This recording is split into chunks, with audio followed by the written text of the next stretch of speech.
Hey guys, tonight we drift quietly back through incense and echoes to the heart of imperial China, where robes swish like whispers and footsteps rarely echo unless permitted. You're standing under the dull sun of a Tang Dynasty morning, just outside the city walls of Chang'an where the air smells faintly of mulberries and ink, and history is still deciding whether it wants to remember you.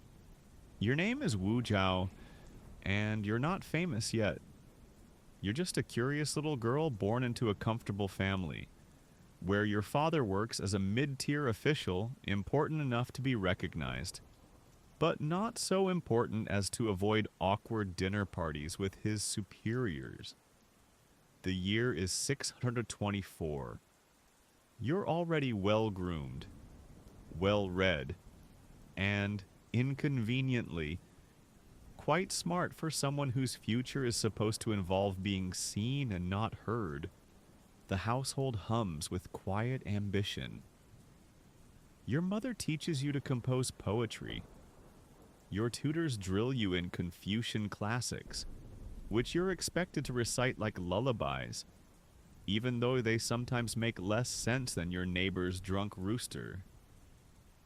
You read about loyalty, modesty, virtue, basically. How to be a very polite ghost of a person. And even now, tucked behind silk curtains with a book in your lap. You know the rules aren't made for girls like you.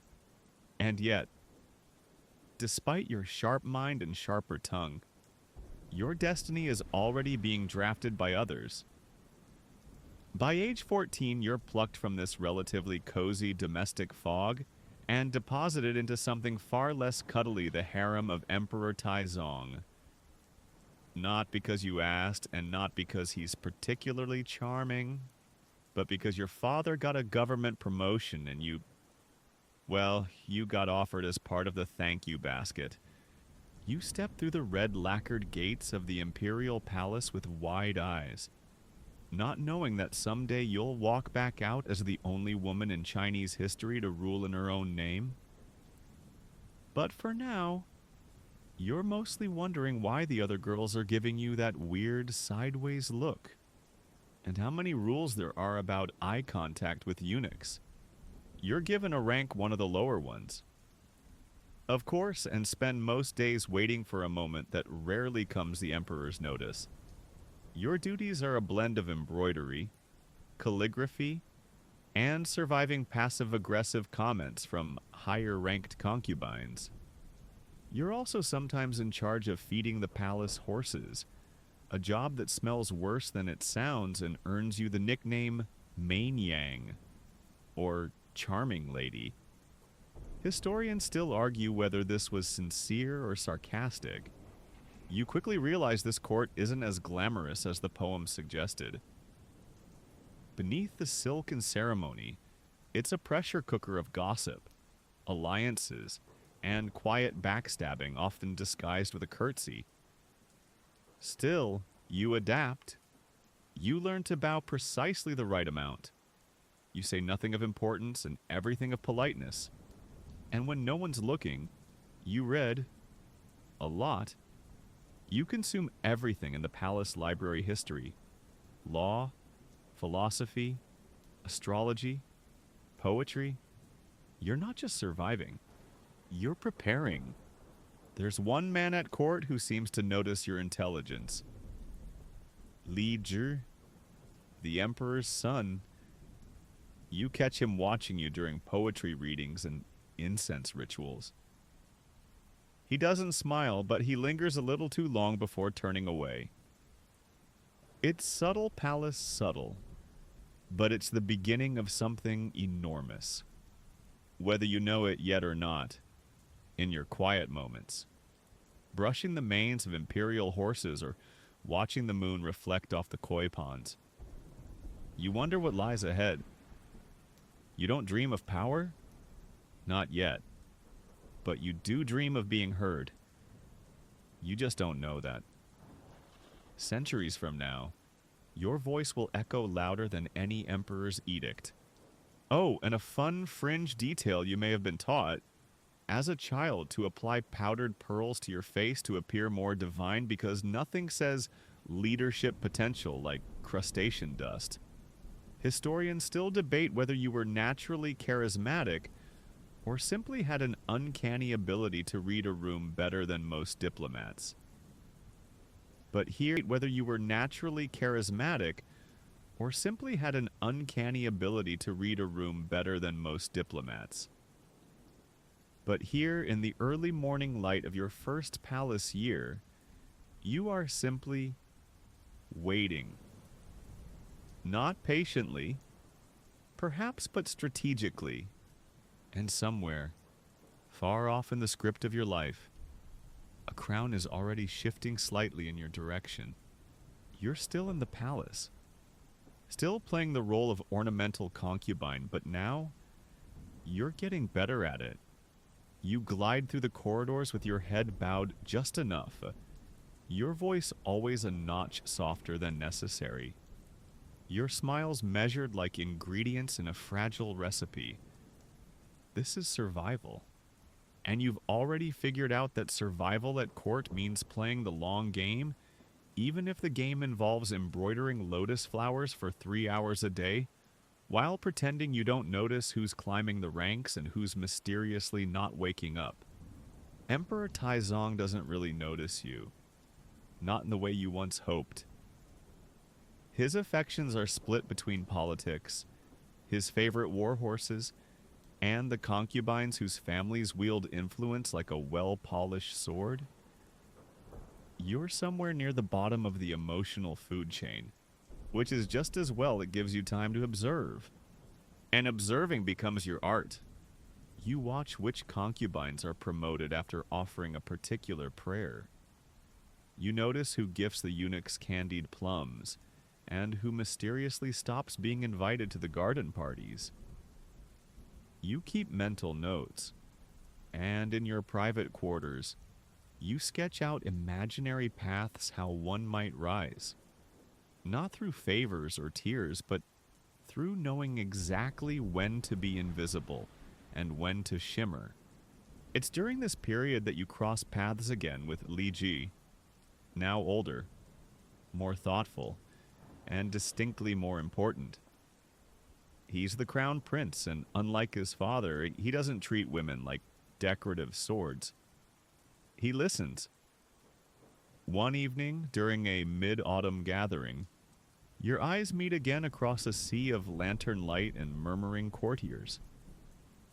There's a flicker of recognition, or maybe curiosity, and then a rare thing in your world, he smiles. Not much, just enough to rattle your teacup. The two of you begin to share moments. Short conversations masked as ritual queries. Glances exchanged over ceremonial incense sticks. Once he corrects your pronunciation of a poem and you pretend to be flustered, though you've known the verse by heart since you were 9. You're not in love. Not yet. But you sense a door opening, and you've always been good at doors. Meanwhile, Emperor Taizong starts falling ill more often. The court becomes a little quieter, a little tenser. Physicians shuffle in and out with silks covering their mouths and scrolls filled with remedies like tiger bone and ground beetle shells. You overhear hushed talk of omens and strange dreams. One nobleman even insists he saw a black star over the palace roof, a bad sign. Unless you're the one dreaming of opportunity. Then it happens. Taizong dies. You think perhaps that this is your chance, that something will shift in your favor. But the customs of the court are both cruel and precise. When an emperor dies, his concubines, unless promoted or favored, are retired to Buddhist convents. You are not promoted. You are not favored. You are escorted quietly to a nunnery, given a shorn haircut, and asked to pray. Let's be clear, it's not the spiritual retreat Instagram would suggest. The temple is cold, the food is basic, and enlightenment is slow in coming. You chant sutras, sweep courtyards, and listen to old abbesses debate metaphysics with the passion of people who haven't had a good nap in 20 years.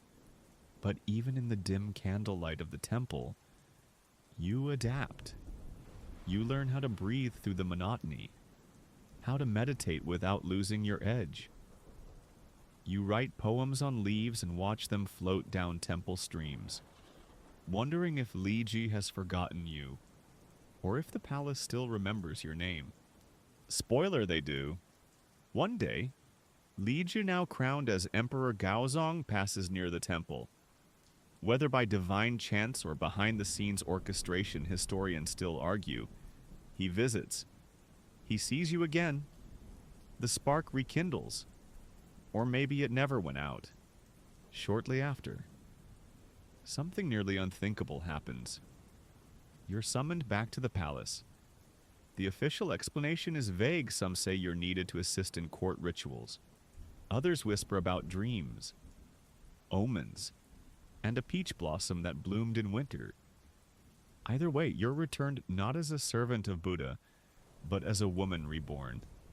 Your rivals are shocked. This doesn't happen. Ex-concubines do not come back. This is not how the script is written. And yet, here you are, your head held high, your robes a little heavier, your silence now laced with presence. You're not just returning. You're re-entering the story on your terms. A quirky tidbit in some fringe accounts. It's said that Gaozong claimed he had a dream in which a phoenix spoke to him in your voice. Whether symbolic or sleep-deprived, it worked. And you're already scanning the court with quiet calculation. You know what's at stake. You know who your enemies are. And this time, you're not starting at the bottom. You settle into your old surroundings like a cat returning to its favorite window, except now. The curtains are thicker, the stakes are higher, and the mice bite back. You're no longer just a concubine. You're a returned mystery, a whispered threat, a reappearing figure from a story people thought had ended. And the court doesn't know what to do with you. Some call it divine providence. Others mutter about scandal, impropriety, or witchcraft, because surely only something unnatural could explain how a former nun is now stealing glances with the emperor. But you don't argue. You smile softly. You bow just the right amount, and you let them guess. Let them talk. You know how dangerous talk can be, but you also know it can be a weapon, one you're getting rather good at wielding. Gaozong, formerly Li Ji, welcomes you back into his inner circle, and before long, you rise in rank, not because of your family, not because of a bribe, but because you know exactly how to be useful. You're his confidant, his advisor, his conversational oasis in a desert of sycophants. You quote poetry when others fumble. You suggest policies when others flatter. You never raise your voice, but your silence now carries the weight of command. Behind the screen of protocol, there's an intimacy growing. You share thoughts on state matters, Buddhist philosophy, even herbal remedies. Sometimes you read to him when his migraines return a chronic ailment that weakens him just enough for you to help, and gently guide decisions. Your presence is balm and compass, both. But of course, nothing in the palace stays quiet for long. Other consorts, especially Empress Wang and Consort Xiao, begin to feel the chill of your shadow. They whisper about your ambitions. They worry about your growing influence. And they're right to. Here comes one of those reality check moments. You're not just playing nice. You're playing to win. Still, let's pause for a curious detail that sticks out like an embroidered thumb. Some old records claim you introduced new hairstyles at court Towering structures of lacquered hair adorned with pins and small figurines? Was it fashion, rebellion, or a subtle way of saying, "Yes, I take up space now"? Historians still can't agree, but palace hairpins were never the same. Back to the court, Emperor Gaozong's favor continues to tip in your direction, and with it comes a rising tide of tension. You're not content to be a well-decorated footnote. You begin to position yourself for something greater, something no woman has dared in generations. And yet, even as you climb, there's always risk. The Empress is still Empress, and though she lacks your influence, she has tradition on her side. She also has eyes and ears in every corridor. She sees you circling, and she doesn't intend to lose. Then something strange happens. Something whispered about for centuries, retold in dramas, dissected in dusty scrolls, and still wrapped in mystery. One of your infant daughters dies in the nursery. The child is healthy one day, gone the next. You react with appropriate grief, but not so much as to be suspicious. You point the finger, tearfully, at Empress Wang. You suggest gently, of course, that perhaps jealousy led her to do the unthinkable. No proof is presented, just emotion, just timing. And in the palace, that's often enough. The scandal ignites like dry tea leaves near a brazier. Gaozong is horrified. The court erupts. Empress Wang protests, but her words fall into the void left by your silence and your tears. You don't gloat. You don't accuse. You just allow the moment to unfold. Historians still argue whether you orchestrated the event or merely seized the moment. Some call it ruthless, others brilliant. A few dare to call it justice, but none deny what comes next. You're promoted, not just a favorite, not just to a high-ranking consort, but placed squarely on the path to becoming empress. It's an extraordinary reversal, a political resurrection the likes of which palace records had rarely if ever seen. And still, you smile politely. You wear muted colors. You thank your rivals for their guidance. It's almost adorable, and if it weren't so unnerving. One light joke before bed legend says that after your rise, one concubine tried to imitate your hairstyle and got stuck in a doorway during a royal ceremony. Whether true or not, it's the kind of detail that makes you weirdly proud. And so, with one daughter gone, a rising title, and an increasingly nervous empress pacing the halls at night, your place in the palace transforms. You're not a survivor anymore. You're a contender. And somewhere in the distance, though, they can't quite hear it yet, the drums of your dynasty are beginning to beat. The palace corridors feel different now. You don't walk faster. You don't speak louder, but the space around you shifts courtiers' part slightly as you pass. Eunuchs straighten their backs a touch more, and the other consorts whisper a little more softly when your shadow falls across the garden path. It's not fear exactly, not yet. It's awareness. You've become gravitational. Your title is still just consort, but everyone knows it's temporary. The writing is on the silk screen. So to speak, Gaozong's affection for you is no longer a rumor. It's a fixture. He seeks your counsel in matters both personal and political. He dines with you more often than with the Empress. He trusts you. And you. You never push. You glide. Let others scramble. You pour tea with one hand while repositioning the fate of dynasties with the other. But Empress Wang doesn't go quietly. She still holds the official seal of authority, still presides over ceremonies, still wears the phoenix crown. So she does what desperate people in palaces always do: she plots. Or tries to. She allies with another of Gaozong's consorts. Consort Xiao, who just so happens to be from a powerful clan with an impressive talent for scheming and subtle eyebrow raises.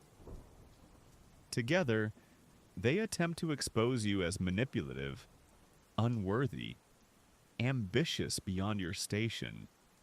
One official is even bribed to produce a poem allegedly written by you that's a little too bold in its ambitions. It doesn't work. Why? Because Gaozong isn't just smitten. He's genuinely convinced you're better at this whole governing thing than most of his ministers. And to be honest, he's probably right. The court is in flux. Regional governors are getting cocky. The bureaucracy is bloated. Religious factions are bickering. And while Gaozong tries to hold it all together between bouts of migraines, you're quietly filling the gaps, drafting policies, vetting advisors, suggesting reforms during bedtime conversations that sound casual, but really aren't. Then you make your move. With your support, Gaozong strips Empress Wang of her title. The official charge: jealousy and misconduct, fairly vague, delightfully flexible. She's demoted, her seal removed, her silk robes replaced with something far less flattering. Consort Xiao follows her into disgrace, accused of manipulating court decisions for her family's gain. It's not exactly a public beheading, but in palace terms, it's a decapitation with etiquette. You, meanwhile, are elevated. In 655 CE, you are named Empress Wu Official, regal, undeniable, not consort, not concubine, Empress. And the court bows just a little lower now. Historians still argue whether this ascent was pure manipulation or unmatched political acumen. Some say you schemed every step. Others say the palace politics created a vacuum and you simply knew how to breathe. Let's toss in a fringe fact.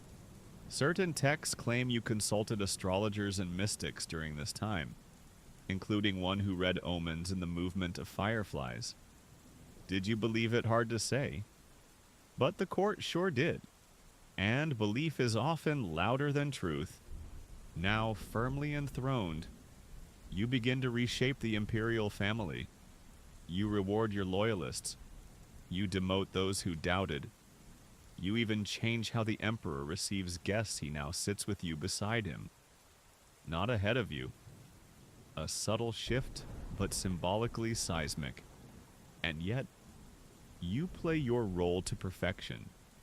You remain soft-spoken in court. You issue edicts in Gaozong's name. You avoid direct confrontation unless absolutely necessary. This is the genius of your rule. You advance without alarm. You rise without fanfare. You become essential without demanding it. But beneath the gentle robes, you're sharpening your tools. You've learned that power doesn't always need a trumpet. Sometimes it just needs a little patience and a really well-timed nod during a council meeting. Oh, and the gossip's still strong. One tale circulating among palace staff claims that you once had a pet parrot who mimicked court secrets it overheard from eunuchs. There's no hard evidence, of course, but it would explain a few well-timed revelations. So now you're Empress. Your enemies are quieter. Your allies more numerous, but you don't exhale. Because you know better than anyone, crowns are not prizes. They're invitations. And the real game has just begun. You sit behind a curtain, not metaphorically an actual silk screen, finely embroidered, separating you from the court ministers as they present affairs of state to Emperor Gaozong. But here's the truth. Everyone knows. and no one dares to say aloud he listens. But you decide. Gaozong's health is declining. His migraines are getting worse. His vision sometimes blurs. There are days when he barely speaks above a whisper. And so, you speak for him softly, humbly, with hands folded just so, but always with authority. You're not an advisor now, you're a proxy ruler. At court, no decree passes without your review. No appointment is finalized unless you nod. The ministers have started bowing slightly in your direction when they speak to the throne. Some of them think it's improper, others think it's inevitable. All of them are careful, and you maintain the fiction that you're simply helping your husband govern in difficult times. But in truth, you're weaving your own empire from within his. Delicately, strategically, beautifully. Let's pause for a charming tidbit. It's said that you personally corrected court documents for grammar and calligraphy before they were issued. Imagine running an empire and proofreading all the memos. Your red brush was feared nearly as much as your policies. You begin to rework the court structure. You appoint competent officials regardless of birth status, scandalous, and some of them even come from humble families. You start civil service reforms, pushing exams based on merit rather than family ties. You replace deadwood with sharp minds. And where necessary, you encourage retirements. Firmly, you also reward loyalty, sometimes extravagantly.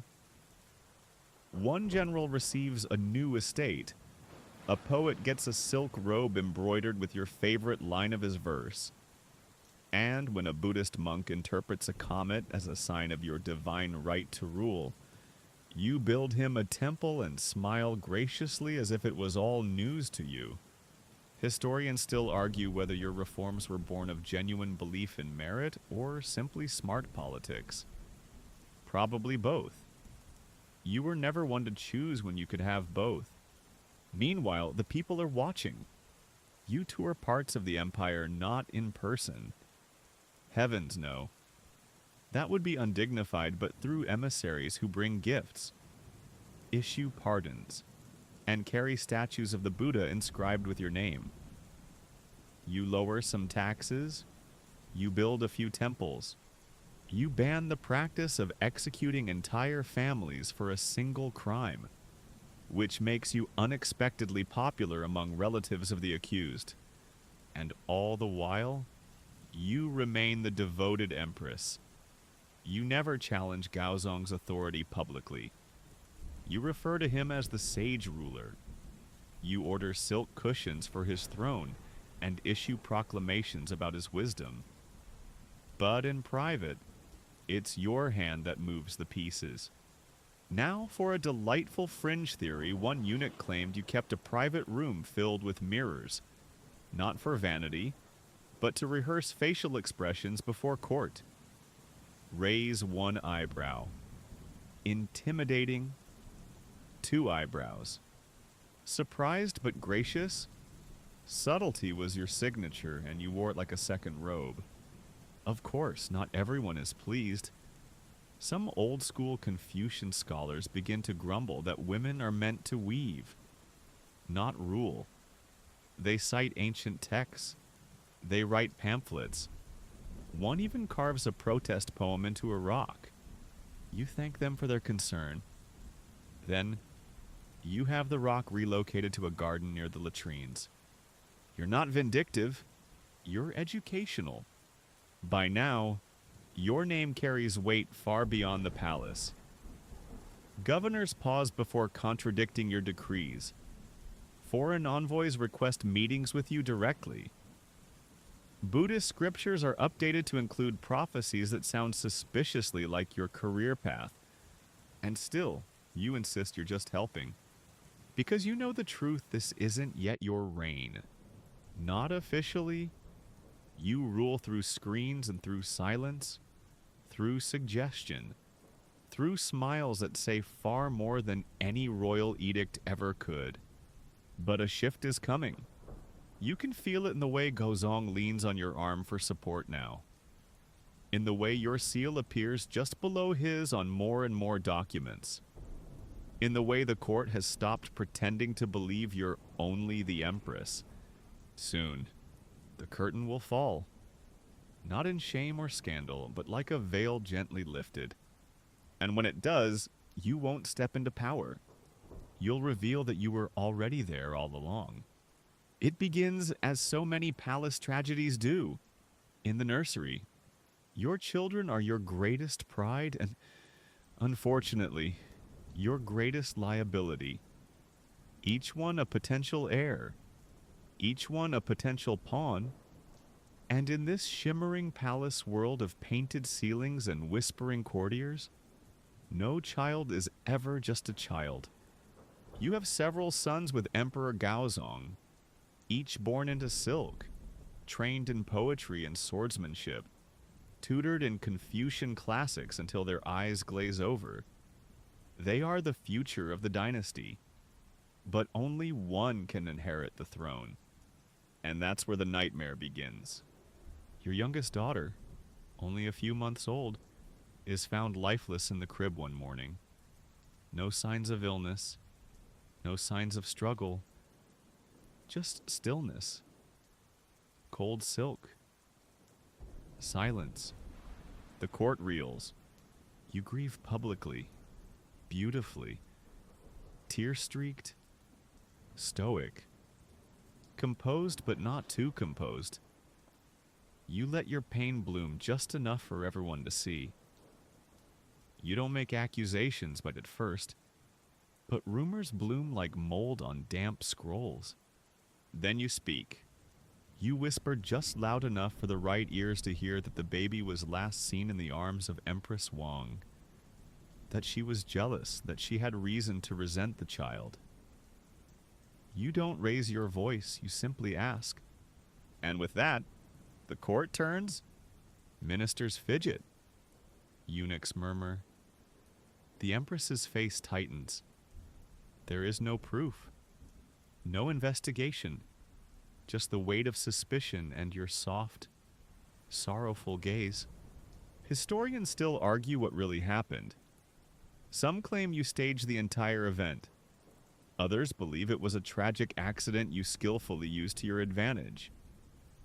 A few offer more elaborate theories, including one involving poison talismans and a jealous nursemaid. But whatever the truth, the outcome is clear. Empress Wang is finished.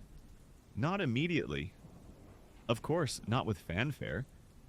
You work slowly, precisely, like ink drying on silk.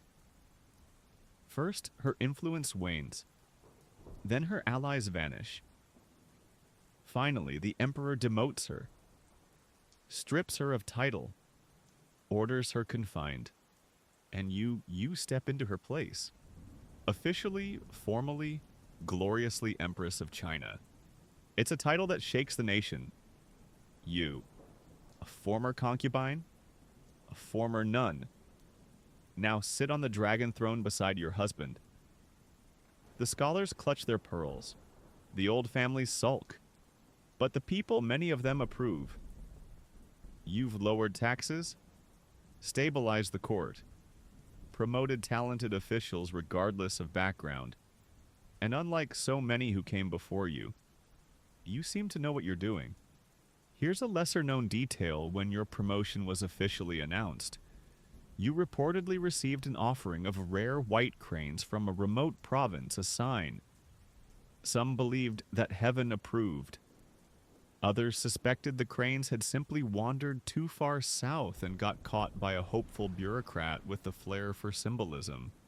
You begin to appear more frequently at court, not just behind a screen, but on equal footing with the emperor. You co-sign documents. You host state functions. You sit beside Gaozong during royal audiences, sometimes answering questions before he can open his mouth. He doesn't mind. In fact, he seems relieved. The two of you develop a rhythm.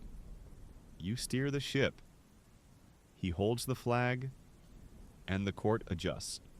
Sort of, there are still those who resist, who refuse to bow when you enter, who address you with clipped tones and lingering glances. You handle them gently at first. Reassignments, polite warnings. One official writes a poem mocking your rise. He is suddenly promoted to a faraway post with exceptionally cold winters. Poetic justice, you might say. And yet, you're not cruel. Not needlessly. You reward loyalty. You champion Buddhist charities. You issue proclamations to protect widows and reduce executions. You even establish an office to hear the petitions of commoners, especially women unheard of in a palace where most women are seen embroidered and rarely spoken for. Historians still debate whether this was sincere reform or a calculated power play, but perhaps both can be true. Meanwhile, the imperial family begins to fracture under the pressure. Your sons sense the weight of legacy. They jostle for position, whisper behind folding screens, and sometimes stare too long at each other during dinner. One son in particular, the heir apparent, starts expressing opinions a bit too confidently. You smile, you listen, you note every word. Because now, you are not only empress, you are the mother of future emperors. And if there's one thing you've learned, it's that the line between family and threat is thinner than a lotus petal. Power doesn't just settle around you. It seeps in like sandalwood smoke, curling through corridors and slipping into silken seams. You are Empress Wu now, but titles alone don't build empires. What you're really doing is establishing inevitability, quietly, thoroughly, beautifully, but as ever, nothing is secure. Even with Empress Wang deposed and consort Xiao disgraced, the shadows never stop shifting. One wrong step, one poorly timed eclipse, and the fragile illusion of favor could crumble. So you strengthen your position not through brutality, but through bureaucracy. 1,000 tiny moves, promotions, reforms, surveillance. You don't crush your enemies with swords. You retire them with paperwork. Still, your influence stirs discomfort. You're a woman, after all. A woman who speaks first in council meetings. A woman who writes her own edicts. A woman who dares to rule. And then, one day, something monumental happens. You make a decision that will haunt history textbooks and incense scholars for centuries. You declare yourself Empress Regnant. Not Empress Consort, not Empress Dowager. Not the woman beside the throne, but the one on it. You claim the mandate of heaven, the actual throne. Let's pause for context. This was unheard of. China had never been ruled in name and law by a woman. The Confucian order practically imploded. The entire structure of governance, built on the belief that men lead and women assist, was now wobbling like an overfilled ink pot. You offer a simple rationale: the Tang Dynasty is faltering. The empire needs firm, enlightened leadership. And as it happens, the gods have shown you signs, visions, omens, celestial birds that this leadership should be you. Who are they to argue with the divine? Historians still argue whether you truly believed you were destined to rule or simply understood the art of sacred PR better than anyone alive. Likely, both. You were nothing if not spiritually strategic, and here's where it gets truly surreal to legitimize your rule. You create a new dynasty, the Zhou Dynasty, named after an ancient golden age. You, Wu Zhao, stand not just as empress, But as the founding monarch of a new imperial line, you rewrite the dynasty handbook. Literally. You commission new histories. You elevate your ancestors to divine status. You have temples built in your honor, and statues of you carved in glowing gold. One inscription reads, "The Divine Mother of Renewal." Subtle. Now for a deliciously odd tidbit according to some fringe sources. You kept a phoenix feather fan that you used when giving audiences partially for effect, partially to bat away over-enthusiastic compliments. Imagine issuing tax reforms while flicking at the air like an unimpressed bird. Meanwhile, your opponents scramble. Some write protest letters. Others stage minor revolts in the provinces. A few very brave, very doomed officials deliver formal complaints at court. One particularly poetic soul compares your reign to a peach blossom floating on a corrupted stream. He's never heard from again. But you're careful. You never execute recklessly. When people disappear, it's with bureaucratic precision, a quiet reassignment, a sudden illness, a tragic boating accident. Despite living nowhere near water, your supporters grow. Many of them are women scholars, officials' wives, even nuns who see in you a rare beacon of possibility. You fund academies. You establish a bureau for the advancement of talented women. For the first time in memory, it feels like the empire is expanding not just outward, but inward. And yet, you never forget the dangers of the throne. You've seen what happens to those who rule without caution. You've watched emperors fall to overconfidence, vanity, and a failure to control their own courts. So you maintain control politely, precisely, persistently. You issue daily reports on the behavior of court officials. You read everyone. You adjust titles, rankings, and ceremonial roles with such frequency that no one feels secure enough to rebel. You keep everyone just uncertain enough to stay obedient. And all the while, you sit on your dragon throne robe, heavy with gold thread, phoenix hairpin glittering in the candlelight, smiling that quiet, unreadable smile that says, "Yes, I am still here. Yes, I will remain. Because now, you're not just Wu Zhao. You are Empress Wu Zetian, the only woman in Chinese history to seize the full throne.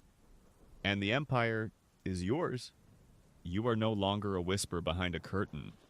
You are a storm wrapped in brocade. With the Zhou Dynasty declared and your title as Empress Regnant secure, you don't just reign, you reshape. You are no longer content to work behind the scenes. Now, every edict bears your name. Every decision echoes your intent. Every temple, every poem, every ritual now bends gently in your direction, like bamboo in a thoughtful breeze. And with visibility comes risk. So you do what any savvy ruler does when standing atop centuries of patriarchal discomfort. You get spiritual. You align yourself with the divine not just metaphorically, but officially. You begin to craft your image as the earthly incarnation of Maitreya, the future Buddha. It's a genius move. You aren't simply a ruler anymore. You're a destined being, a cosmic necessity, the long-awaited light in a time of moral decay, and you've got paperwork to prove it. A new text mysteriously discovered by monks loyal to you claims that a female ruler will usher in a golden age of justice. You have it copied and distributed, and naturally, read aloud at court functions with lots of bowing and very solemn gongs. Historians still argue whether you believe this or simply knew how to ride the dragon of public belief better than anyone before or after you. Either way, the strategy worked. Suddenly, Temples add your name to their prayer scrolls. Priests chant your virtues. Murals depict you with halos. Your reign becomes not just law, but prophecy. And because you're you don't stop there. You overhaul the bureaucracy. You introduce new systems for record keeping, tax collection, and land distribution. You promote officials based on examinations, not family ties. You emphasize ability, not ancestry. This terrifies the aristocracy, delights the peasants, and mildly confuses everyone else. Here's a quirky fringe detail to encourage merit-based promotion. You supposedly had candidates submit exam essays without names attached, so the graders wouldn't be biased. It was like ancient China's version of blind auditions. Revolutionary, yes. Messy, also yes.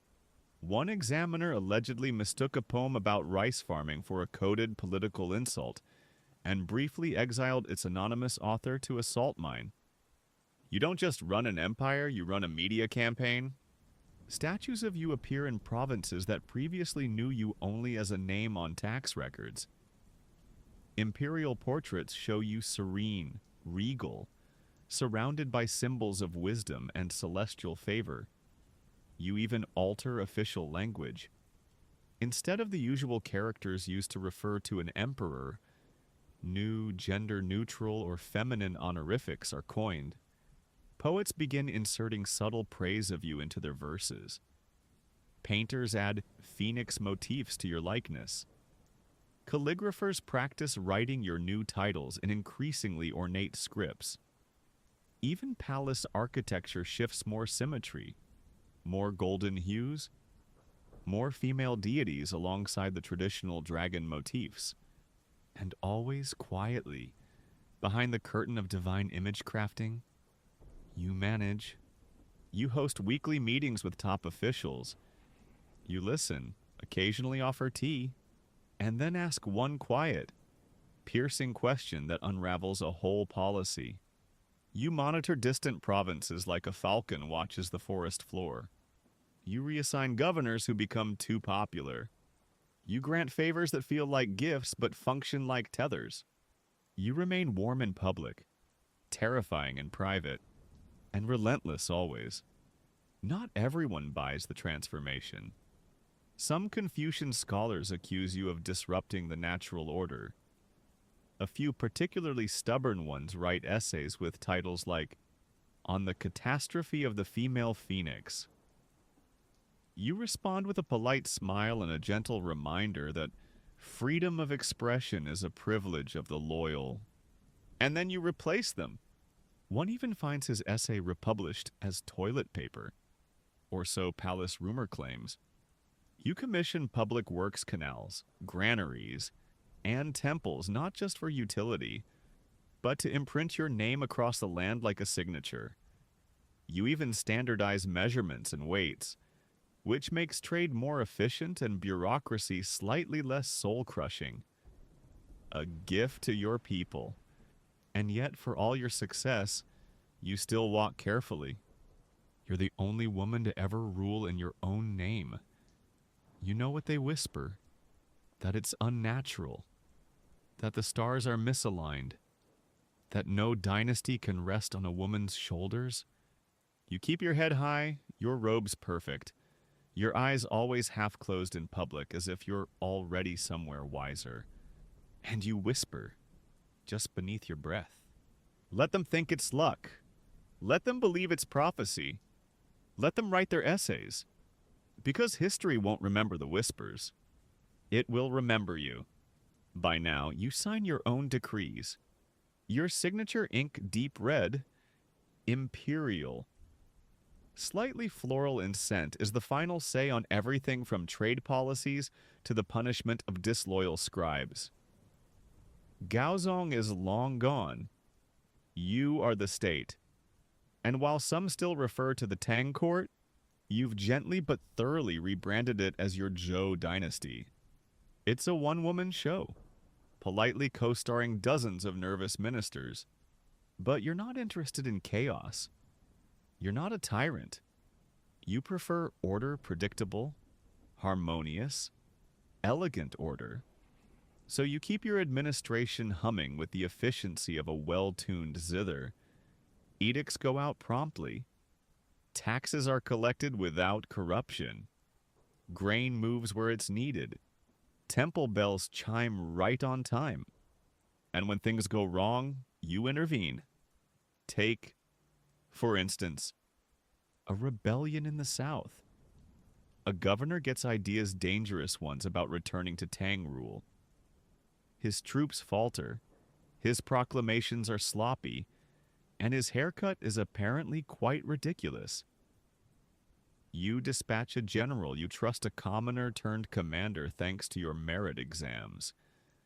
The rebellion dissolves before it starts. The governor vanishes into quiet retirement, and his name is never spoken at court again.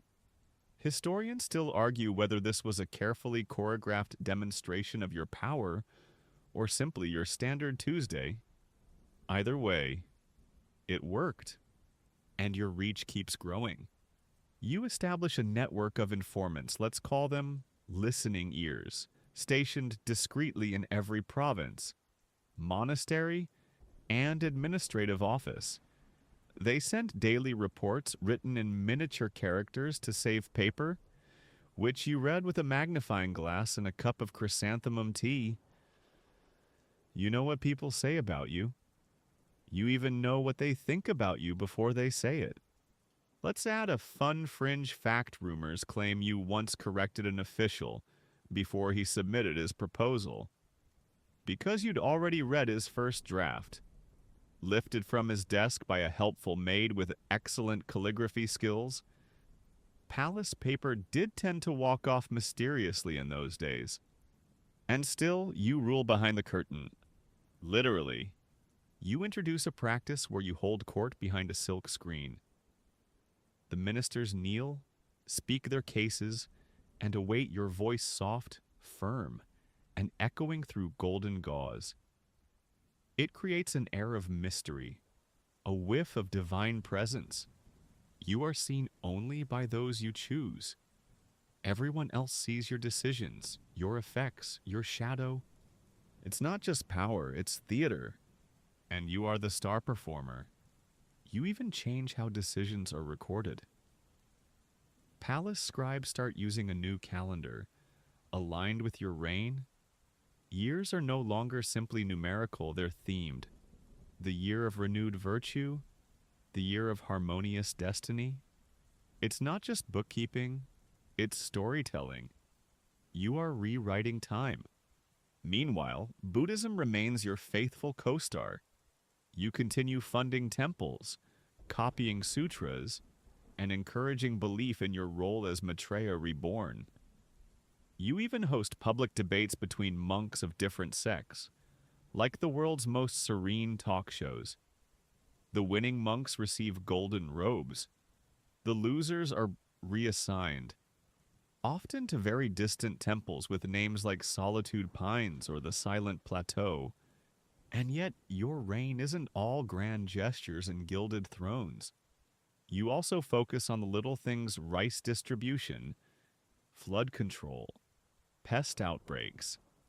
You dispatch engineers and agronomists.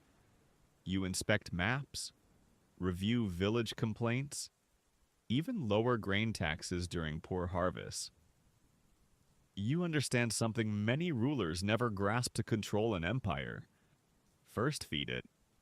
But, of course, not everyone is pleased. There are still murmurs, anonymous essays, poetic critiques so thinly veiled. Even the palace cats seem to raise an eyebrow. So, once again, you tighten your circle. You create the secret police, a phrase they don't use at the time, but history certainly does. Their job to sniff out treason, prevent uprisings, and ensure loyalty. Their methods: quiet, thorough, occasionally poetic. One official famously disappears after comparing your regime to a garden tended by a beautiful snake. His garden, incidentally, was later planted with chrysanthemums by the state. And now, you're not just feared, you're respected. Respected for your intellect, your reforms, your stability. And yes, respected for your willingness to exile a man for bad poetry. Because you're not just here to reign, you're here to endure. And endurance, as you well know, isn't built on thunder. It's built on silk threads, woven quietly, day after day, until even the sky forgets how things were before you ruled. By now, your name is carved into stone, not metaphorically, literally, across provinces, carved on steles, etched into bronze, engraved on temple bells. Wu Zetian, the sacred and divine Empress of Zhou, the bringer of order, the chosen of heaven, the quiet voice behind the screen who became the thunder on the throne. But power, as you know all too well, must be maintained as carefully as a lacquer painting layer by layer, never rushed, and never left exposed to sun or scholars with opinions. And so you double down. If you're going to rule like a sovereign, you might as well look the part. Which brings us to one of your more theatrical episodes, The Great Prophecy Discovery. Somewhere in the countryside, miraculously, suspiciously, perhaps with a little assistance, an ancient stone stele is uncovered. It's inscribed in glowing red characters that proclaim the coming of a divine female ruler who will restore harmony and usher in a golden age. The resemblance to your resume is uncanny. You graciously accept this message from the heavens and, in a show of remarkable humility, allow the stone to be displayed publicly in the capital. Historians still argue whether the characters were pre-weathered or freshly carved by a particularly devout calligrapher. One fringe account claims the ink used contained crushed cinnabar and phoenix feathers. Whatever the truth, the people believe, or at least pretend to, which in government is functionally the same. You're not just ruling now, you're branding. Temples commission portraits of you with flowing robes and faint halos. State-sponsored poetry describes you as the ever-shining lantern. Scribes begin capitalizing the word she when referring to you in official documents. You even standardize your title Shengshen Huangdi Divine and Sacred Emperor. Not Empress, not Consort. Emperor. You redefine the term so thoroughly that historians centuries later still get confused about what box to check. And because you're you, there's also art. You commission enormous sculptures, most famously the Longmen Grottos, a magnificent series of Buddhist statues carved into a cliff. The central figure, a serene and colossal Vairocana Buddha, bears a distinct resemblance to, well, you. Eyes half-lidded, lips gently curved, expression balanced between enlightenment and polite disinterest. Sound familiar? Here's a fun detail. Some historians believe you subtly posed for the sketches used in its design. Others say you simply handed the sculptor a mirror and said, "Aim for divine but approachable." Meanwhile, your administrative reforms continue. You issue new law codes clearer, fairer, less brutal. You strengthen the imperial examination system, expanding opportunities for the lower classes to enter government. You open up more posts for scholars, monks, even the occasional farmer's son with a knack for metaphysics. It's both progressive and politically brilliant. These newly minted officials owe everything to you. They are loyal, enthusiastic, and unlikely to start a rebellion when they're too busy practicing cursive under your portrait. But let's not forget, not everyone adores you. Some aristocrats still mutter over their wine cups. Some Confucians still write veiled critiques in the margins of family scrolls. One brave soul even pens a pamphlet, suggesting that no matter how competent a woman might be, her reign is a reversal of natural order. He's never arrested. You're above that. But his house catches fire, mysteriously, right after lightning strikes a nearby tree. Funny how nature works. You begin rewriting history literally. The official court historians are instructed to compile an objective record of your reign. Naturally, they include stories of your wisdom, your mercy, and your divine dreams where golden dragons whisper stock advice. A few scholars push back. They are swiftly encouraged to retire. One even ends up as a monk on a distant mountain, where he spends the next decade copying sutras and contemplating karma. And as your legend grows, so does your control. You add new rituals to the imperial calendar. You change the music used in court ceremonies. You adjust the imperial wardrobe regulations to include more feminine styles, while still maintaining the full authority of dragon robes and sovereign headpieces. Your court is a strange and dazzling hybrid part. Traditional Confucian, part progressive meritocracy, part Buddhist PR machine, part extremely elegant workplace drama. And through it all, you remain steady, not loud, not flashy, just precise. One eyebrow slightly raised, a teacup never empty, 1,000 ministers second-guessing their every word before they reach your ears. Because now, you're not just the ruler, you are the system. And every piece of it is quietly, irrevocably you. Your empire is running so smoothly it hums. Ministers arrive early for court meetings, robes perfectly starched, scripts double-checked, and shoes polished enough to reflect their regret. No one wants to be caught unprepared in your presence. Your questions are rarely loud but always sharp. Why is grain delayed in Guizhou?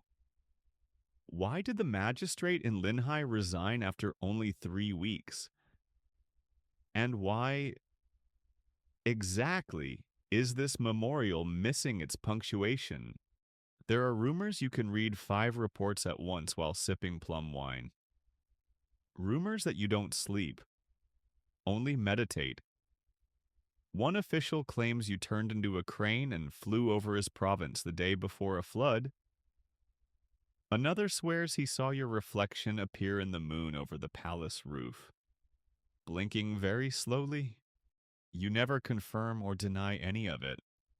Let the myths rise like steam. But where the incense curls, so too does suspicion. Your reign, undeniably effective, is also growing tighter. Whisper networks begin to fray.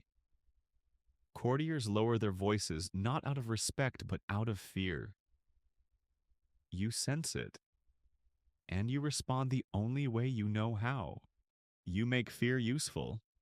You formalize your internal watchdog system, a powerful intelligence office known to future historians as the Secret Bureau. Their agents dress like gardeners, librarians, traveling monks.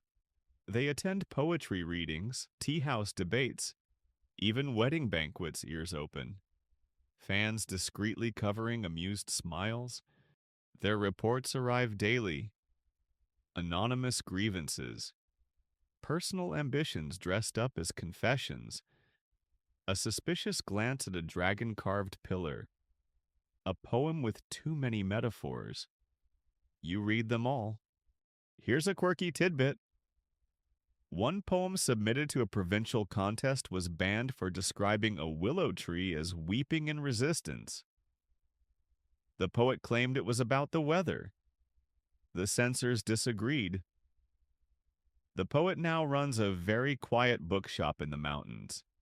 Yet, despite the tightening grip, the people are not rising up. Because you're clever, you mix discipline with generosity, harshness with relief. You forgive taxes after a flood. You send emergency grain during locust swarms. You issue proclamations honoring filial sons and devoted daughters. You promote widows who defend their villages. You open imperial kitchens to the poor during famine. When people say your name, they often say it softly but not unkindly. And your attention to detail becomes legendary. You introduce state-regulated prices for basic goods. You establish a court of appeals for peasants where even a lowly rice farmer can, in theory, have their case heard in the capital. You streamline trade routes. You sponsor canal cleanings. You standardize measurement units so a pint of rice is actually a pint of rice. Revolutionary. Historians still argue whether this devotion to justice came from genuine concern or ruthless pragmatism. Likely both. You knew that an empire that feeds its people holds them. An empire that listens to them binds them. Meanwhile, Buddhism remains your loyal ally. You increase the number of state-sponsored temples. You encourage women to become nuns offering spiritual freedom in a world that often forgets them. You commission scrolls where bodhisattvas speak of compassion in distinctly Wu Zetian-like terms. Monks give sermons about karmic justice that just so happen to align with your latest policies. You're not just empress anymore. You're becoming eternal. Let's detour into a delightful fringe claim. Some sources say you once commissioned a secret room filled entirely with gold-plated mirrors, where you would consult with your higher self by candlelight. Whether symbolic or just excellent interior design, it speaks volumes. But every golden statue casts a shadow. And yours, now, is long enough to trip over. Your sons are growing older, restless, less obedient. Some question your authority. Some plot. You see it in their hesitation, in the way they address you with too much ceremony. You're not their mother anymore. Not really. You're the competition. And so you do what must be done. You remove the heir apparent. He had ideas, ambitions, friends, possibly poison. You exile him. A younger son takes his place, temporarily, until he, too, forgets his place. Historians list the shuffling of heirs like storm seasons. You never apologize. You never explain. You simply adjust the throne as needed, like repositioning a scroll on your desk. Does it make you cruel? Maybe. Or maybe it makes you a ruler who remembers what it's like to be removed before your story has even begun, and you swore it wouldn't happen again. Not to you. Not while you're still breathing. It's official now. You are emperor in name, in law, and in legend. There is no Gaozong to lean on, no Tang Dynasty to cling to. You have rewritten the script literally, and with your new Zhou Dynasty in place, every protocol must shift accordingly. The court still stumbles over your titles. Some ministers continue to address you as Your Majesty the Empress, their voices slightly strained. You correct them politely, of course with a reminder, Huangdi, Emperor. The dragon throne is no longer gendered, just occupied. And yet, tradition gasps. You've stepped into a space no woman has ever been allowed to stand in, and it shows. The Confucian classics, those charming old volumes that remind women to obey their fathers, husbands, and sons start to feel dated. You don't ban them. That would be too obvious. Instead, you fund alternative interpretations. Buddhist, Taoist, even some forward-thinking Confucian scholars willing to reconsider the whole no ruling women clause. You're not burning the bookshelf. You're quietly rearranging it. And while you're at it, you edit history too. You establish the Office of Historical Revision not in name, but in purpose. Scholars are invited to revisit certain texts, particularly those that paint past female figures in a poor light. Empress Lu, for example, suddenly becomes a bit more misunderstood. You're not just rewriting your story, you're reshaping the legacy of women across dynastic time. Let's pause for a curious detail. It said, you invented a new Chinese character for Zhao, your given name, combining elements of heaven and ruler, a linguistic power move, and a nightmare for calligraphy students. Meanwhile, you formalize your court. The Zhou court becomes known for its precision. Your officials are carefully ranked, strictly examined, and deeply terrified. Meetings begin exactly on time. Robes must be precisely tailored. One poor soul shows up with the wrong shade of blue in his sash and is sent to a border post to study river customs. You also create new ceremonial roles for women. High-ranking ladies are given court positions that involve real influence, reviewing petitions, overseeing palace education, and managing certain spiritual rites. You effectively create an upper-tier female bureaucracy, which makes traditionalists hiss into their scrolls but opens an unprecedented avenue for female participation in governance. Historians still debate whether this was early feminism or simply practical politics. Likely, as always with you, it was both. Now, let's touch on your public image refined to near divinity. You don't just appear in public. You descend, curtains part, fans flutter. The scent of sandalwood and camphor fills the air. You glide across polished stone and layered silk, your expression carved from serenity. Subjects kneel, children cry, old men weep, sometimes all three at once. Your speeches are short but laced with aphorisms. The river flows not for its own reflection. You say at a grain inspection, no one knows exactly what it means. Everyone applauds. You understand optics better than any emperor before or after. Take the monument with no inscription.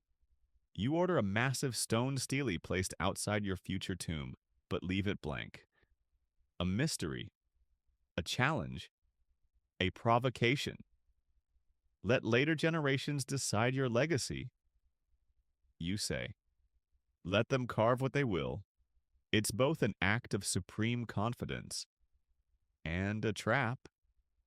Some fringe scholars claim you even gave secret instructions to leave it blank forever, just to ensure the confusion lasted centuries.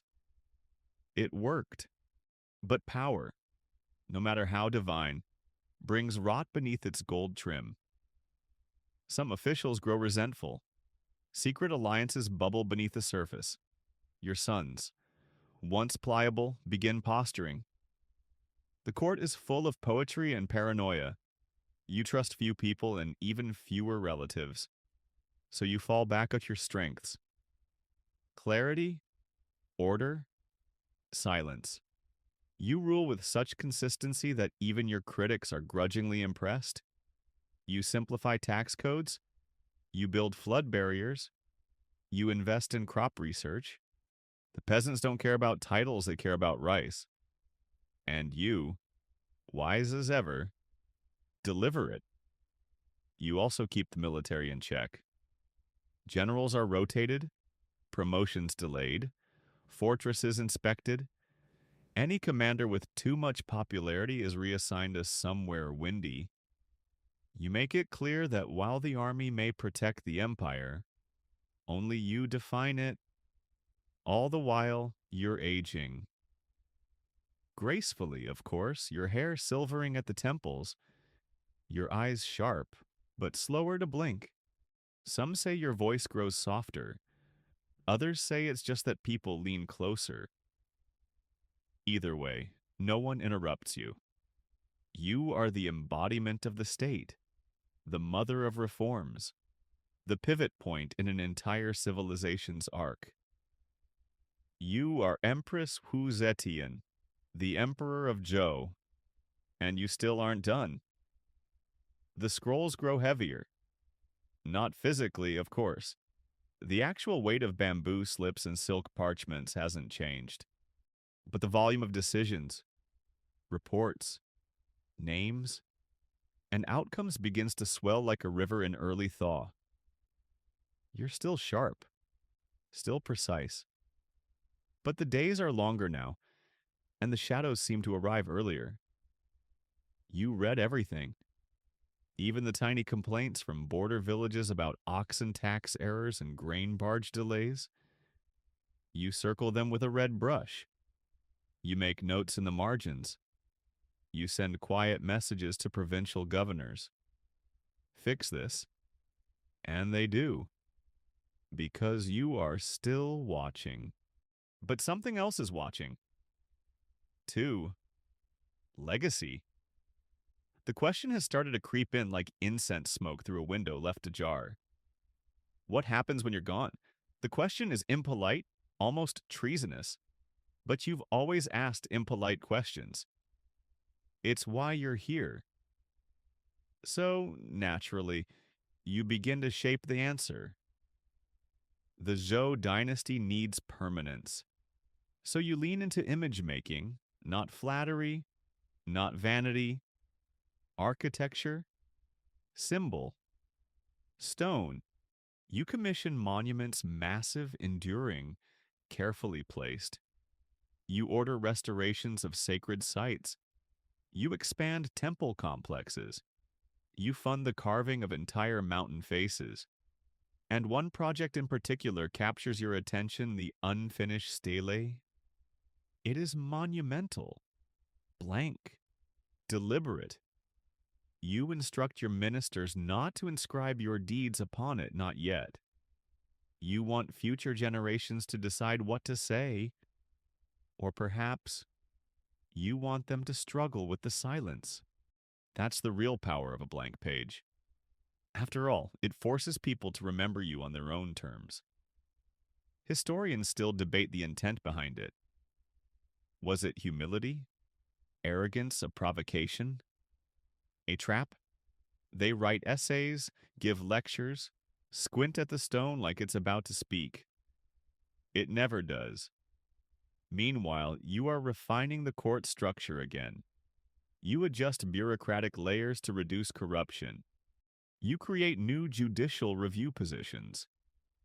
Essentially internal affairs officers to catch lazy or dishonest judges. You lower penalties for minor offenses and increase them for officials who abuse their power. You continue to fund the imperial examination system, which now includes questions on ethics and compassion, a subtle dig at your more Machiavellian critics. You also expand your patronage of the arts. Music, poetry, dance, and painting flourish under your reign. The court hosts competitions where young artists present works themed around moral virtue, natural harmony, or frequently your own divine role in balancing both. You attend the performances sometimes, nodding politely, occasionally favoring a musician with a jade ornament or a glance. Here's a delightful fringe detail. It said that you had a private garden where peacocks roamed freely. Trained to bow when you entered. No one could prove this. But a poem by a court bard described it so vividly that later visitors swore they saw feathers in the breeze. But as the palace grows quieter in the evenings, you return again and again to the matter of your sons. There are so many of them, and none seem quite right. One is clever but too ambitious. Another obedient, but dull. One writes poetry, but poorly. One was caught bribing a temple official. Another, perhaps worst of all, tried to be your equal. You remove them, one by one. Exile, demotion, house arrest, It is clinical, inevitable. Your critics whisper about it. They call you heartless, ruthless, unmotherly. But what they don't say, what they refuse to see, is that you are protecting the empire. You are not choosing the son who pleases you most. You are choosing the one least likely to tear everything down the moment you're gone. You are not being cruel. You are being careful. And this distinction matters to you deeply. In the meantime, the court grows quieter around your decisions. Ministers no longer question your reshuffling of heirs. They offer condolences with wide eyes and lowered heads. Some begin drafting wills just in case your gaze lingers too long. But you're not angry. You're simply disappointed. You didn't build all this for your children. You built it for China. And perhaps if they prove unworthy, your name will outlast theirs entirely. That wouldn't bother you, because you've come to understand something more profound than bloodlines and birthrights power. When earned, reshapes not just the present, but history itself. And your hands have never stopped shaping. You look out over the capital from the terrace of your private quarters, high above the city, beyond the rooftops of the court, past the gardens where diplomats practice their small talk among swaying plum blossoms. Below, life ticks along like a clock wound by your very hand. But today, you're not watching people. You're watching stone. Because down in Luoyang, workers have just completed your most audacious monument. Yet the Dayan Temple Stele, a massive engraved pillar extolling your reign, your vision, and most provocatively, your link to the cosmos itself. And then there's the other one, the truly strange one, the wordless stele. It stands near your future tomb, nearly 20 feet tall, blank, silent, haunting. Let's linger here a moment. This stele, ordered by you, contains no inscription, no praises, no victories, no poetic summaries of your life. Just polished stone. Why, some say it was humility. The final quiet act of a woman who knew her power needed no words. Others say it was the ultimate flex, leaving the historians stammering for generations, forced to fill in the gaps with speculation, contradiction, and the occasional tea-fueled meltdown. Fringe theories claim you were leaving room for divine revelation, that you believed heaven itself would someday inscribe the truth. Or perhaps you simply knew that history's memory is sharper when provoked. Regardless, that silent monument has echoed through time louder than any inscription could. But while you gaze toward the hills where your legacy is slowly being carved in stone, life at court continues. You've begun hosting poetry salons, gatherings of monks, ministers, and favored scholars. They sip tea, recite verses, and try not to tremble when you ask them what they really think about metaphors. Sometimes you recite your own work, quietly, never boasting, just letting it hang in the air like incense smoke. One of your favorite themes, transformation, a butterfly shedding its caterpillar shame, a lotus blooming in mud, a woman walking into a palace as a concubine and walking out as a sovereign. Historians still debate whether these poems were intended for public distribution or simply therapeutic exercises. Either way, they circulate, copied in secret, recited in corners, whispered by women who dare to wonder if they too might change the story they've been written into. You also increase funding to the Stone Sutra Project. Massive slabs of scripture are carved into mountainsides, preserving Buddhist teachings for future generations. Your name is always somewhere in the margins, subtly woven into the folds of eternity. And then there's the Tonxian Gate, the ceremonial passage reserved for deities and emperors. You expand it, you walk through it. You are now the only woman to ever do so, accompanied by chanting monks and the heavy scent of burning pine. Even the architecture obeys you. Let's pause for a fringe delight. One court painter swears he once saw your reflection linger in the mirror after you'd already left the room. He refused to paint you afterward, saying he would not dare capture what heaven has not yet explained. You promote him anyway for his poetic instincts. But you are not all silk and statues. You remain a strategist. You continue to monitor border provinces, keeping generals slightly underpaid and slightly paranoid. You encourage intermarriage with local elites, just enough to create cultural glue, but not enough to risk allegiance shifts. You quietly fund anti-corruption squads disguised as tax auditors. They travel incognito, inspecting warehouses and government ledgers. One district magistrate is discovered hoarding grain during a drought. You redistribute the food, execute no one but make sure his name is carved, in tiny script, into a pillar outside the imperial warehouse labeled Lesson in Greed. Now that's public relations. And still, your court flourishes. Officials wear new styles robes embroidered with phoenixes as well as dragons. Musicians compose odes in unusual scales. Women in the palace are seen reading, sometimes even writing. A ripple of discomfort spreads through the ranks of old ministers. One writes a treatise on the dangers of literary women. You promote his wife. It said you once remarked a woman who writes is no more dangerous than a man who doesn't.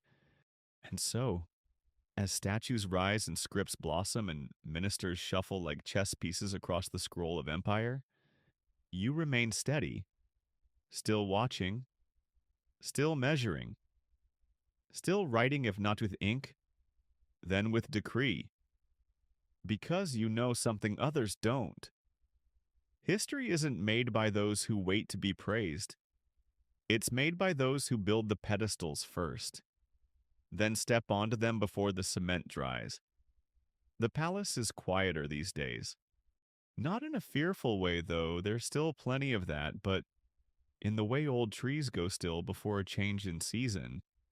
The rhythms you've imposed are now tradition. The palace no longer looks to you for instruction. It looks around nervously when you're not in the room, which, lately, happens more often. You're aging.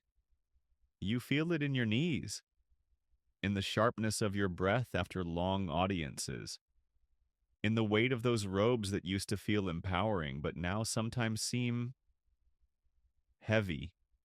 The brush in your hand trembles a little on cold mornings. The stairs get steeper, and yet your mind is as clear as the day you first stepped into court wearing borrowed silk and a perfectly measured smile. But not everyone believes that. Your sons are watching again, closely, casually, carefully. The same sons who were once pawns are now circling like slightly guilty hawks, waiting for a signal that you're weak enough to dethrone or worse, too stubborn to step down. You begin testing them. Small decisions: who to promote in the provinces, who to pardon during the spring festival, which poet's scroll should be hung in the Hall of Mirrors. You watch their responses like a hawk, and what you see is disappointing. One son is erratic. He dresses like a Taoist recluse, but eats like a warlord. Another is polite, articulate, utterly spineless. A third writes rebellious verses in secret and hides them in bamboo flutes found.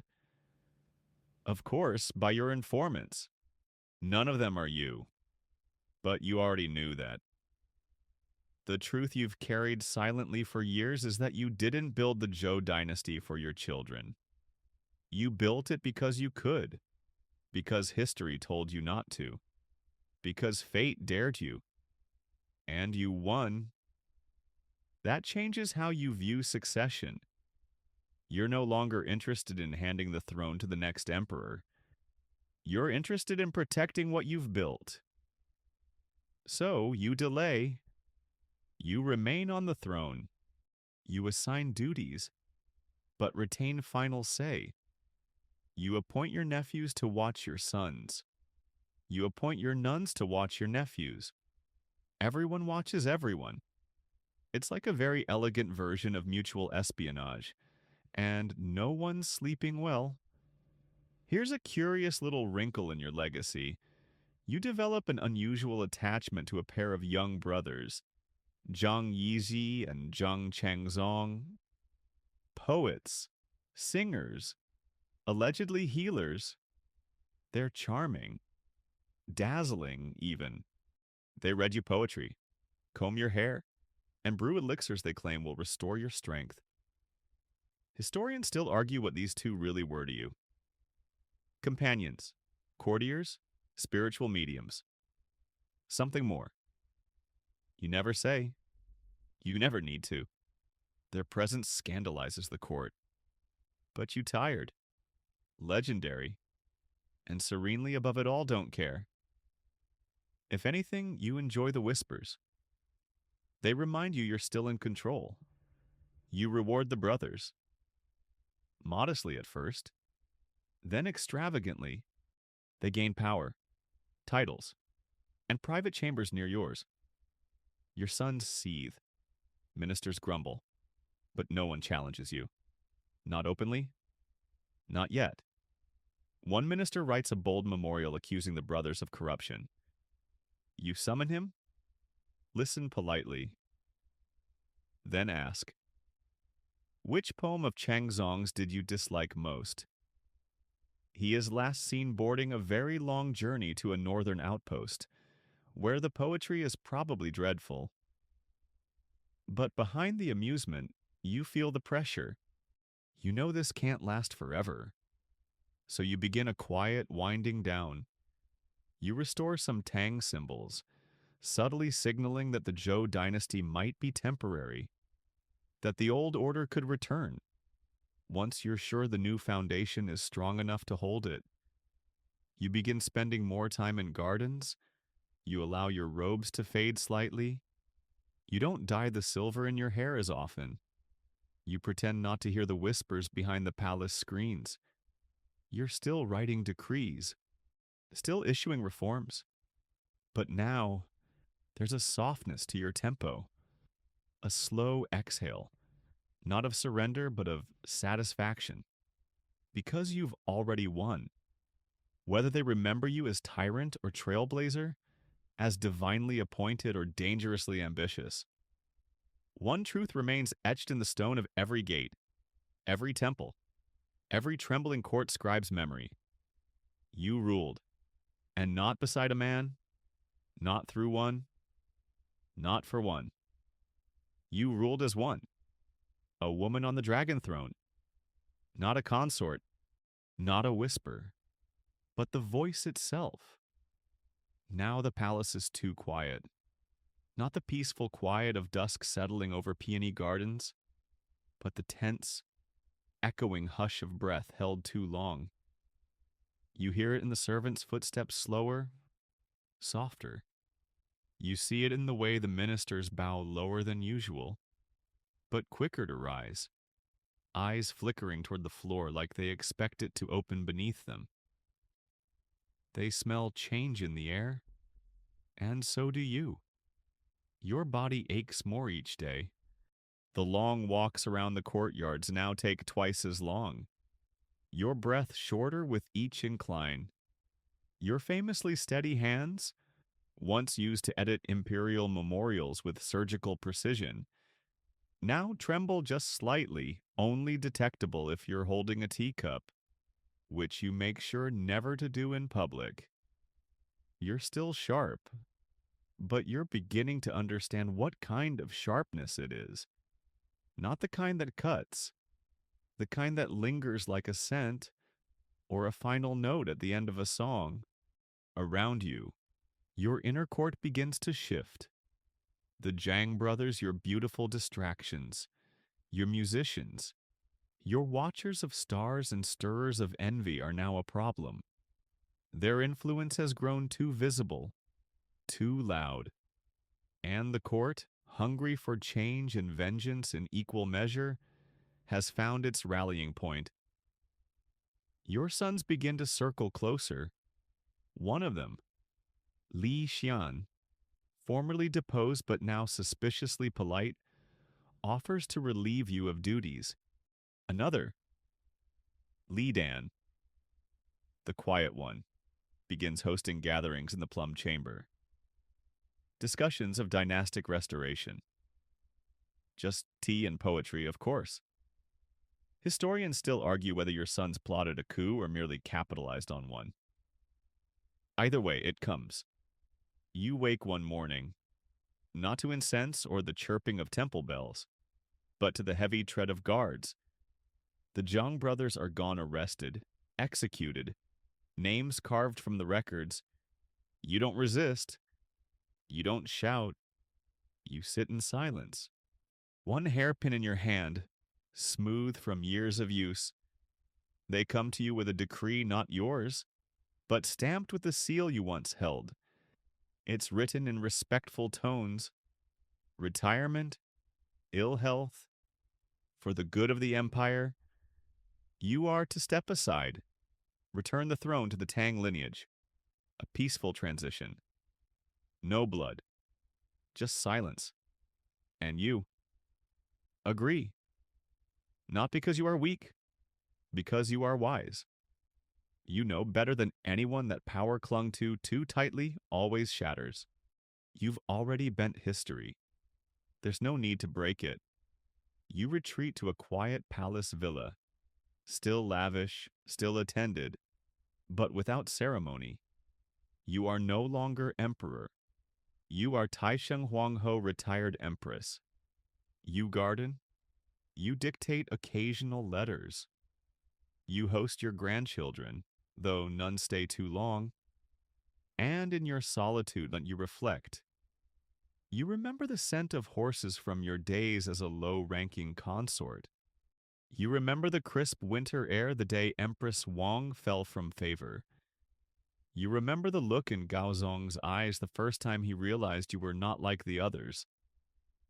You remember your daughter, lost too young. And you remember the moment you first sat on the dragon throne alone and felt the silence that only rulers truly understand. A strange peace settles in. Not joy, not regret, just stillness. And here's one of history's quieter mysteries after your abdication. No official records describe any erratic behavior. No calls for return. No signs of delusion or resistance. You simply let go. Some say it was spiritual clarity. Others say you were biding your time, watching for weakness. But the truth, you were finally, astonishingly, done.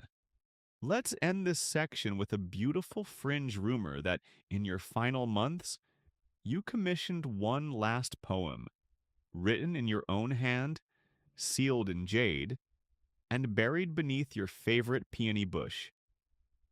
No one's ever found it. Maybe that's the point. Because your greatest message wasn't written on paper. It was etched in stone. In politics, in hearts, and in the long, exasperated sighs of every historian who tried and failed to explain how a woman took the throne, kept it, and walked away on her own terms. The corridors of power no longer echo your footsteps, but your name still lingers there in the bowed heads of ministers, in the cautious cadence of your successors, in the silent awe that follows any mention of Wu Zetian. You live on, not as a ruler now, but as a retired presence, one that can neither be ignored nor openly feared. Your villa is elegant but not ostentatious, with weathered courtyards, winding paths of crushed jade stone, and a pond so still that even the koi hesitate before rippling its surface. You don't receive visitors often, but when you do, they arrive early, robes starched, words rehearsed, and their intentions cloaked in careful ceremony. Most bring tribute rare scrolls, exotic fruits, medicinal herbs. None of it impresses you. What impresses you, quietly, are the few who ask intelligent questions. You answer them slowly, not because your mind is slow, but because you enjoy watching theirs struggle to keep up. Your sons rule now. Well, they occupy the throne, at least. You watch them from a distance. You know their routines, their fears, their advisors. One of them consults omens before every decision. Another keeps a rotating list of which nobles are loyal. You shake your head. They rule like men who've inherited a city of mirrors, unsure which reflection to believe. You don't interfere. You don't need to. Because everything they're using, every process, every bureau, every symbol of control they learned from you. Still, now and then, your old fire stirs. You hear of a province slipping into corruption, a judge abusing the land laws, a temple harboring rebels. You send a note, just a folded slip of silk. No seal, no threat. Just a reminder that the silence of your abdication was not a disappearance. They always correct themselves.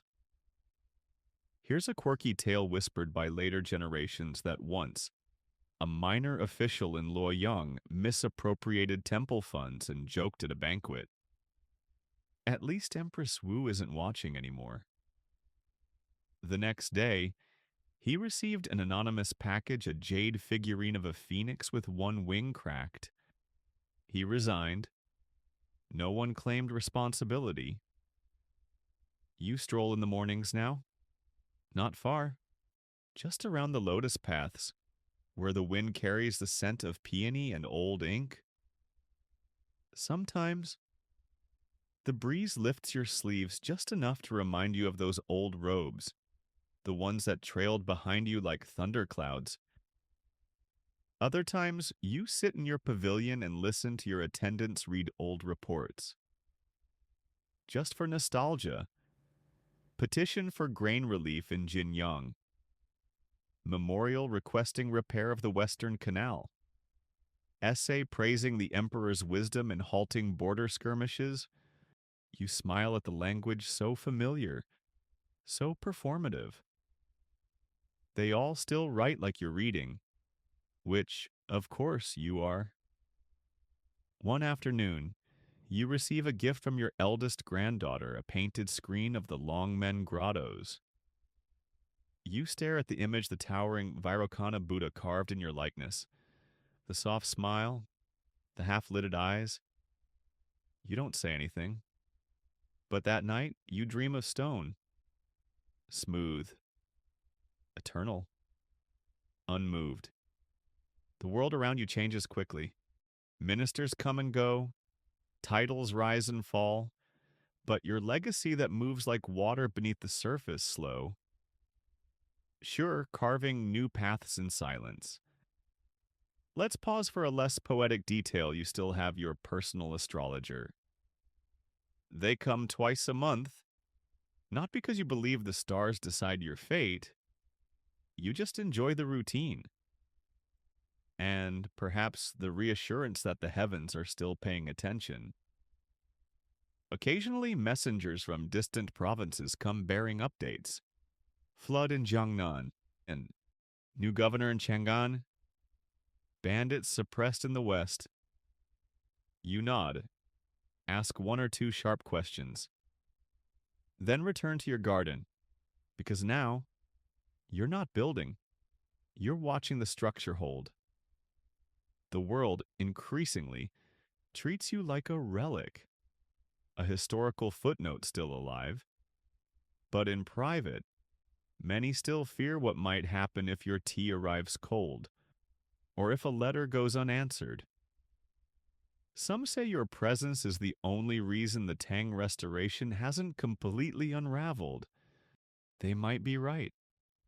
You're no longer the one holding the reins, but you're the one who built the chariot, and every wheel that turns because you designed the road. The years are long now. The days come soft and slow, like silk unraveling, measured not by edicts or border reports, but by the shifting shadows of your villa's pine trees. The rhythms of power have faded into background noise. You no longer rise with the sun to review court memorials. Now, you rise when your body allows, your joints stiff, but your spine still straighter than most. You've taken to writing again not decrees, but reflections, on bamboo slips and faded parchment, fragments of thought, short verses, sometimes only a single word. Balance, legacy, silence. You do not sign your name. You don't need to. Around you, the empire endures, stitched tightly with the threads you once wove still holding, despite the tugging of younger hands. You watch it with the patient satisfaction of a master weaver watching her tapestry from a distance. But peace in your world is never entirely still. Even now, small fires flicker beneath the surface. You hear of factionalism in court, old noble families clawing back influence, scholars debating whether the restoration of the Tang was divinely inevitable or deeply regrettable. Your reforms once law are now labeled imperial experiments. The term makes you chuckle, and yet you resist the urge to return. You could write a letter, you could send a poem, you could, with a single word, alter the course of debate in the capital, but you don't, because you're no longer concerned with the day-to-day pulse of politics. You're watching for something deeper. Endurance. You wonder, will they keep the civil service system you refined? Will they remember your tax reforms? Will women still sit in court? Or will they be ushered quietly back into the shadows? You don't expect gratitude, only memory. Let's linger on a curious rumor. It's said that during these final years you began carving a private journal into lacquered wood panels hidden behind your chamber screens. A diary written not in prose but in code, a blend of poetry, dates, metaphors, and botanical references. If true, no one's found it, which is exactly what you'd want. Visitors come, rarely and reverently. An old minister, now nearly blind, asks if you still remember the border policy from year 3 of your reign. You recite it from memory, including the footnote about regional dialect translations. He bows so low he almost vanishes. A young scholar, nervous and damp with sweat, presents you with a scroll praising your celestial wisdom and compassionate dominance. You wave it off. Tell me something you disagree with. You say. He stammers. You dismiss him with a warm smile and a small bowl of pickled plums. He tells a story for the rest of his life. Your sons still send gifts. Rare silk, medicine, jade charms, a poem or two. Most are perfunctory. You respond with matching neutrality. You don't expect affection, but they do still send guards just enough to be polite, not enough to make you feel caged. Of course, you still know everything.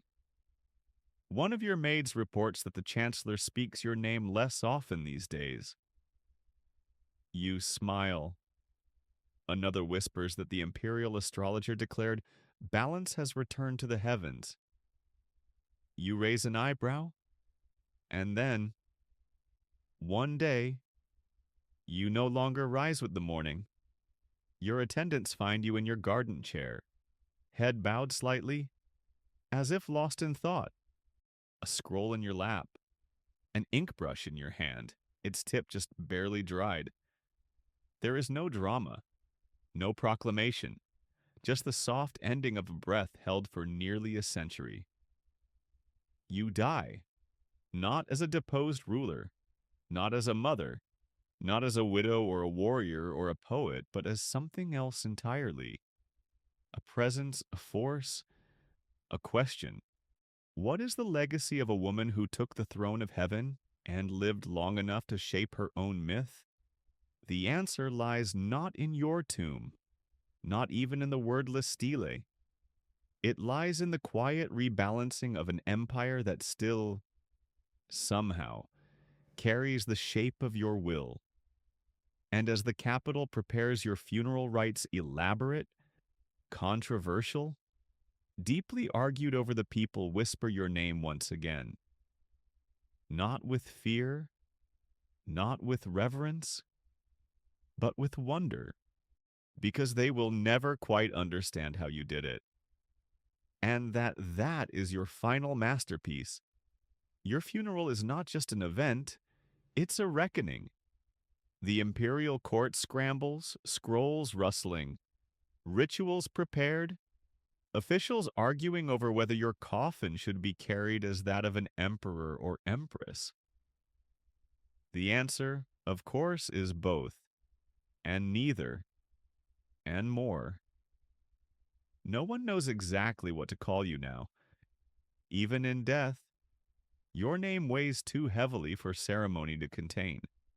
Eventually, the court settles on Emperor Zetian of Zhou and prepares the rites with an awkward reverence, as if half the ministers expect you to sit up mid-procession and correct the script.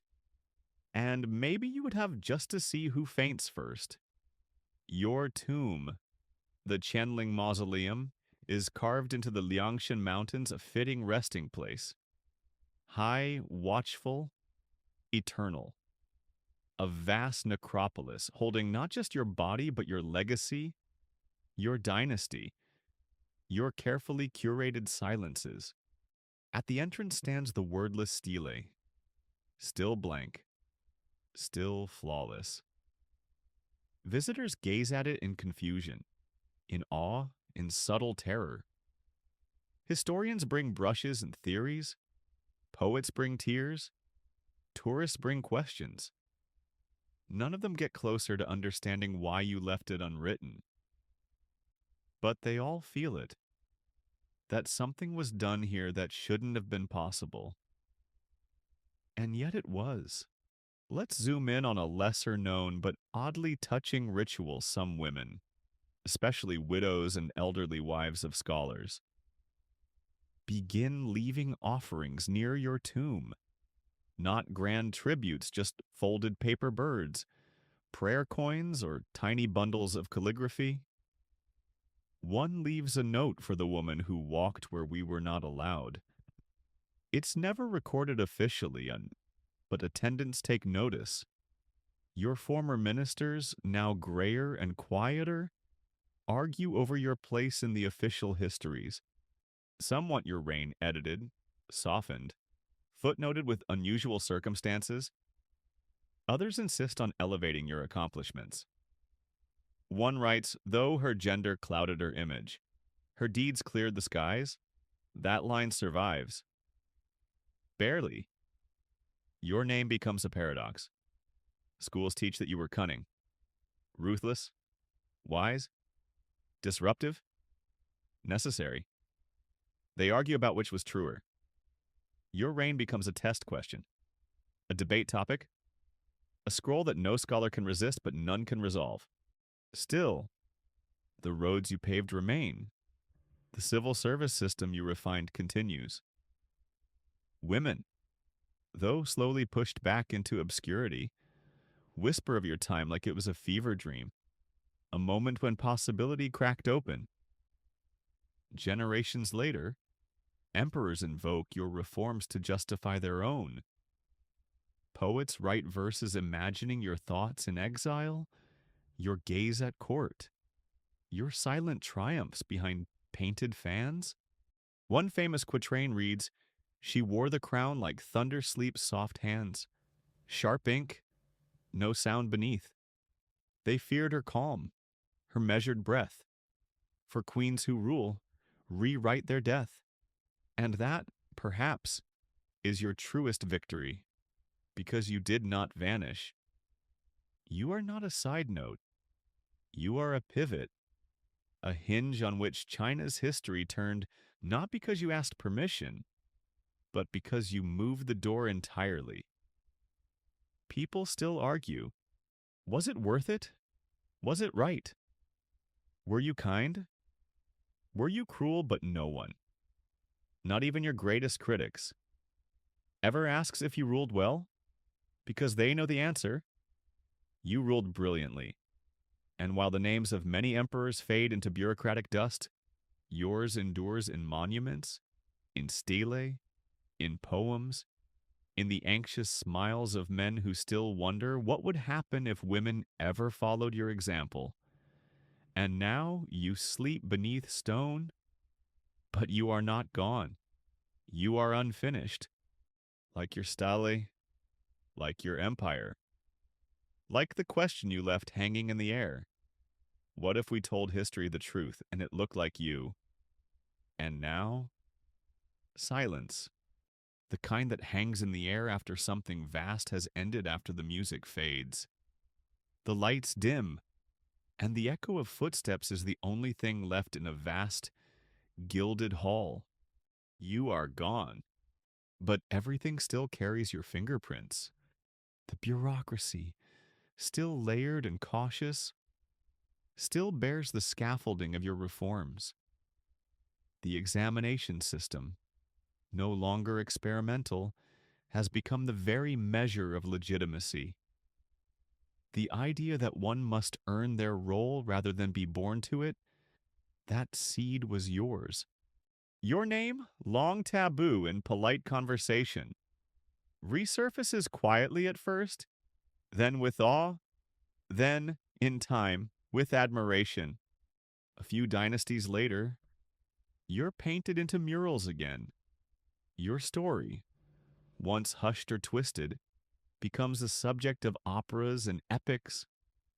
The villainess in one century becomes the heroine in the next. And that stele of yours still blank, still waiting. The scholars, of course, never stop speculating. Some say you left it unwritten because you knew no summary could contain you. Others say it was an invitation, write the truth if you dare. But some believe it was an act of supreme peace. That, in the final breath of your life, you no longer needed to say anything, because you had already said everything worth saying. Let's step outside the history scrolls for a final quirky detail centuries after your death. A tiny sect of Buddhist nuns in Sichuan claim to receive visions of your spirit walking through temple corridors at dawn, correcting their manuscripts, murmuring sutras under her breath. They wrote of you not as a ruler or a ghost, but as a teacher, a guide, a woman who moved the heavens by mastering the earth beneath her feet. And maybe that's the real story. Not the palace intrigue, not the poetry contest or assassination rumors, not even the jade phoenixes and silk screens, but the fact that you dared to rise, dared to rule, dared to leave behind a shape no dynasty could fully erase. And in doing so, you gave the future something it had never known before. A path, a possibility, a legend without apology. So, as we drift into sleep now, picture yourself back in that quiet courtyard beneath the lanterns, beside the peonies, with the wind carrying the faintest scent of sandalwood and ink. The night is warm. The stars are listening.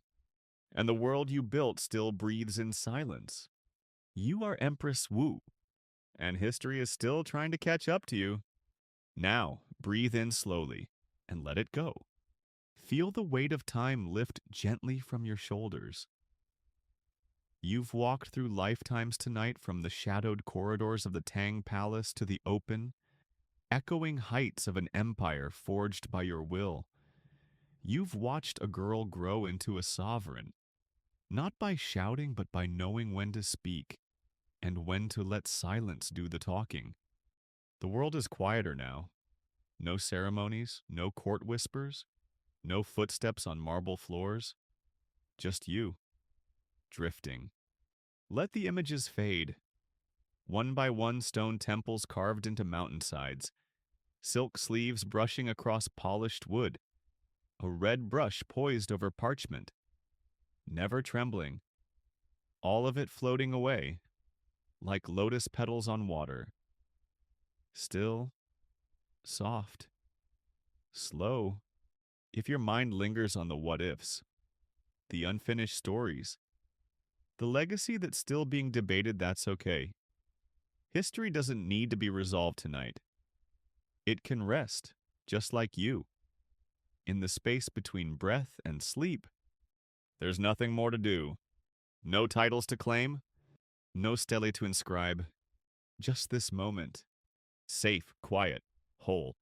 You are not the emperor tonight. You are the dreamer. And in this dream that you are free to let go. So close your eyes.